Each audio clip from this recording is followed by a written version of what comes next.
Hello students, আজ যে ম্যাথসটা করাবো ঋষি প্রপোশনসের 103 নাম্বার ম্যাথস। দেখো, ভেরি ভেরি ইম্পর্ট্যান্ট। কী করবো না, গিভেন দ্যাট কী দিয়েছিল না, এখানে 103 নাম্বার ম্যাথস কোশ্চেন। দেখো, 11a তার square plus 13b square into 11c square minus 13d square equals to 11a square minus 13b square into 11c square plus 13d square। এবার আমি কি করব, অল্টারনেন্ডোটা কি দেখো, আমি কি করলাম 11a স্কোয়ার প্লাস 13b স্কোয়ারকে ঠিক রাখলাম। এবারে এদিকের যে রাইট হ্যান্ড সাইডের যেটা মাইনাস আছে, সেই মাইনাসটা কি করব, আমি এদিকে নিয়ে আসবো আর এই মাইনাসটাকে আমি নিচে নিয়ে যাব। তার মানে আমি কি করব না, এখানটায় 11 এ স্কোয়ার মাইনাস 13 বি স্কোয়ারকে আমি কি করলাম, এখানে লেফট সাইডে ডিভাইডে নিয়ে এলাম।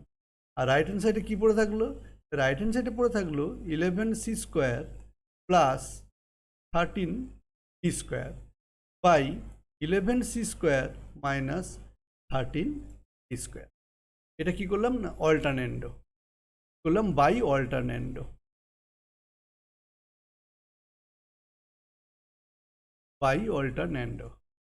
এবারে কি করব না, এবারে দেখো বাই কম্পোনেন্ডো ডিভিডেন্ডো করলে কি হবে না, কম্পোনেন্ট ডিভিডেন্ডো কাকে বলে জানো তোমরা, তাহলে কম্পোনেন্ডো ডিভিডেন্ডো করবো। তাহলে কম্পোনেন্ডো ডিভিডেন্ডো করলে কি হবে না, 11a square plus 13b square plus 11a square minus 13b square by 11a square plus 13b square minus 11a square minus 13b square. Same as right hand সাইডও আমি তাই একই রকম করবো, 11c square plus 13d square plus 11c square minus 13d square. 11c square plus 13d square minus 11c square minus 13d square.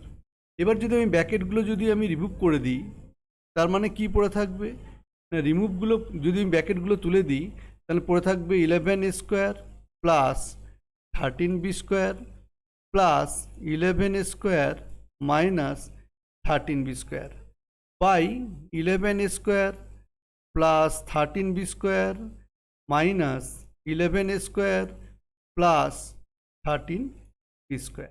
Similarly right hand সাইডে 11c square plus 13d square plus 11c square minus 13d square by 11c square plus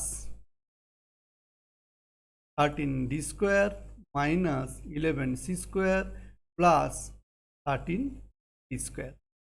লক্ষ্য করলে দেখতে পাবে যে এখানে 13b square কেটে যাবে, এখানে নিচে 11a স্কোয়ার কেটে যাবে, 13d স্কোয়ার কেটে যাবে, 11c স্কোয়ার মাইনাস 11c কেটে যাচ্ছে। তাহলে পড়ে থাকছে কি, এবারে পড়ে থাকছে 22a square by 26b square equals to 22c square by 26d square. এবার দেখো, এবার কি কি হচ্ছে না, 20 আর 22 কেটে গেল, 26 কেটে গেল। তাহলে পড়ে থাকছে কি না, পড়ে থাকছে এ স্কোয়ার, এখানে তোমরা লিখে নেবে বাই কম্পোনেন্ট ডিভিডেন্ডো। এখানে পড়ে থাকছে কত না, এ স্কোয়ার বাই, এবার বোথ সাইড স্কোয়ার রুট করছি, A square by B square. এবার বোথ সাইড যদি আমি স্কোয়ার রুট করি, তাহলে square root of C square by D square equals to implies, তাহলে কী পড়ে থাকলো না, A by B equals to C by D. তার মানে আমরা কি লিখতে পারি, therefore A is to B proportional B is to D. এটাই আমাদের কি করে দিয়েছিল, এটাই আমাদের প্রুভ করতে দিয়েছি। তাহলে এটা হচ্ছে proved. Thank you students, thank you very much. Please subscribe my YouTube channel, please like, share and click the bell icon.